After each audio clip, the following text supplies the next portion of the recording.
Unsa may maayong isuga? Ang ngit-ngit isuga nimo sa hayag o ang hayag isuga nimo sa ngit-ngit? Naay istoryang Kristo din nga mura sa tag magkatawa ningon siya, busa kon ang imong suga kangit-ngit di ay pagkangit-ngit gayod niini. Pero posible sa tingali magsuga kag kangit-ngit kay naa kas hayag, or magsuga kag hayag kay naa kas ngit-ngit. Hay may sakto ana. Magsuga og hayag kay naa kas ngit-ngit, dili magsugag ngit-ngit kay naa kas hayag. Mao na siya. Ang ato rong kalibutan gihasol aning depression, despair, hopelessness. Daghang naghikog gani karon dinhi sa atong parokya nining milabay nga mga pipila pa lang kakatuigan o pila ka buwan nanay na naghikog yapon. Uban sang mga parokya na agyapon labi na gaing nasod ngano man tungod kay ang suga nila sa ilang kinabuhi kangit-ngit. Ug unsa man ang suga na kangit-ngit kana gyung sala. Ang sala karon murag wala na kaayo ang tao mahingawa sa sala. Pragud anang magpuyo-puyo. Puyo-puyo dako kay nang sala. Pero sige silag paningkamot, siging trabaho kay ang ilang lawas ilag yung buhion. Ang ilang anak, ilag yung atimanon, butangan pag yung vitamins, pakanon yung vitamins, mga immunization, kay para dili mataptan og mga subaw-subaw, pero silang duha, way kasal. Mauna siya'y ang suga nila sa pamilya, kangit-ngit.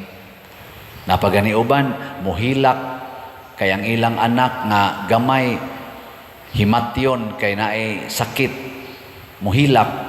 Unya, wa mo hilak nga silang duha way kasal. Luoy kayo. Naiuban nagkinabitay, nagbuwag sa ilang original nga pamilya, nagkinabitay nya sige yung jogging, siging zumba kay para healthy, pero ang ilang relasyon kangit-ngit. Mao na hinahitabo ros kalibutan. Nasa uban daghan kay kwarta, hala tigom gyud kwarta niabot nag millions, billions, mangurakot pa gyud diha sa gobyerno or dinhi sa simbahan. Pero ang ilang kinabuhi pulos sala. Munang ang kalipay wa gyud diha. Matud pastubag nato sa Salmo, ang tanan nilang mga kagul-anan or sa tanan nilang mga kagul-anan luwason sa Dios ang matarong. So kung magtinarong ta sa atong kinabuhi mga igsoon, mauna na ang kahayag og luwason tas tanang kagul-anan. Why stress, why despair? Ngilingay mong tupad ing na wa na kay kagul-anan ron.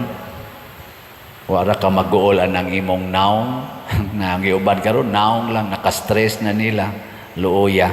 Tanawa diri si Kuan San Pablo sa unang pagbasa. Matod pa niya, ang akong gipagarbo, kung magpagarbuhay ta, ipagarbo nako ang akong mga kasakit, ang akong mga pag-antos.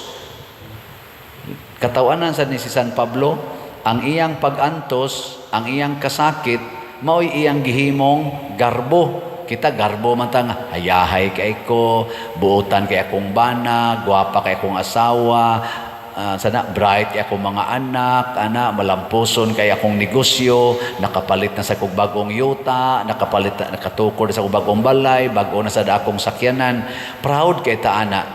Pero si San Pablo lahi, ingon din siya nga kapila ko mapriso, kapila ko gilatos, kapila ko gibato, kapila ko nalunod, wa ko'y kaon, 24 hours kung galutaw-lutaw sa tubig. Muna iyang gipagarbo nganuan kay ang iyang giantos mauman ang pagsangyaw sa buhat ug sa pulong sa Ginoo. Muna hunongon tananing pagpagarbos mga butang sa kalibutan. Matod pa ni Kristo ay mo pagtigom og bahandi dinhi sa kalibutan kay mawa ra na usa lang kapag pamilok Either kwao nas kawatan, or makutkot nas taya, or mawa nas imong kamot, kay nihunong nakaginhawa. May pa, kung saan man ang bahandi, ipalit og slot.